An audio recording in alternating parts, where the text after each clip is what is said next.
വയനാട്ടിൽ ഇന്ന് നിശബ്ദ പ്രചാരണമാണ്. ആരവങ്ങളൊന്നുമില്ലാതെ സ്ഥാനാർത്ഥികൾ വോട്ട് തേടും. കൊട്ടിക്കലാശത്തിലുണ്ടായ വൻ ജനാവലി വോട്ടാകുമെന്ന പ്രതീക്ഷയിലാണ് NDA ക്യാമ്പുള്ളത്.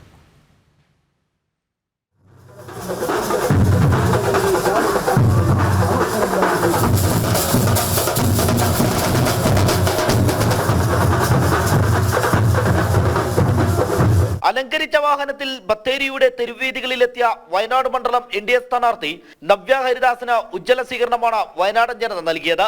അമ്മമാരും കുട്ടികളുമടക്കം ആയിരക്കണക്കിന് ആളുകൾ കൊട്ടിക്കലാശത്തിൽ പങ്കെടുത്തു.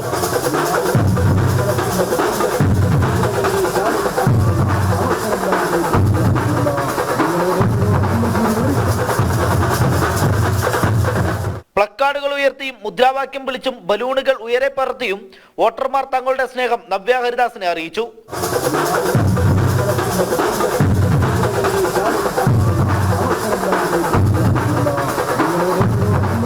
നിരവധി പേരാണ് സ്ഥാനാർത്ഥിയെ ഒരു നോക്ക് കാണാൻ തെരുവീതിയുടെ ഇരുവശവും തടിച്ചുകൂടിയത്. പ്രവർത്തകരെല്ലാം വഴിയിലൂടെ നൃത്തം ചവിട്ടി. ആകാശത്തോളം ഉയർന്നും നവ്യ ഹരിദാസ് പ്രവർത്തകരോട് തന്റെ സ്നേഹം അറിയിച്ചു.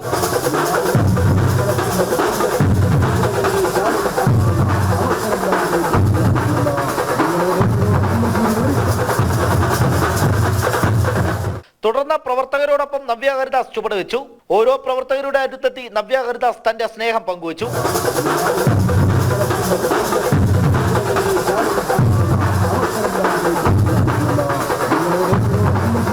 BJP ദേശീയ നിർവാഹക സമിതി അംഗം PK കൃഷ്ണദാസ്, സംസ്ഥാന ജനറൽ സെക്രട്ടറി MD രമേശ്, ജില്ലാ അധ്യക്ഷൻ പ്രശാന്ത് മലവയിൽ തുടങ്ങി ജില്ലയിലെ മുതിർന്ന പ്രവർത്തകരും പരിപാടിയിൽ പങ്കെടുത്തു. ജനം, വയനാട്.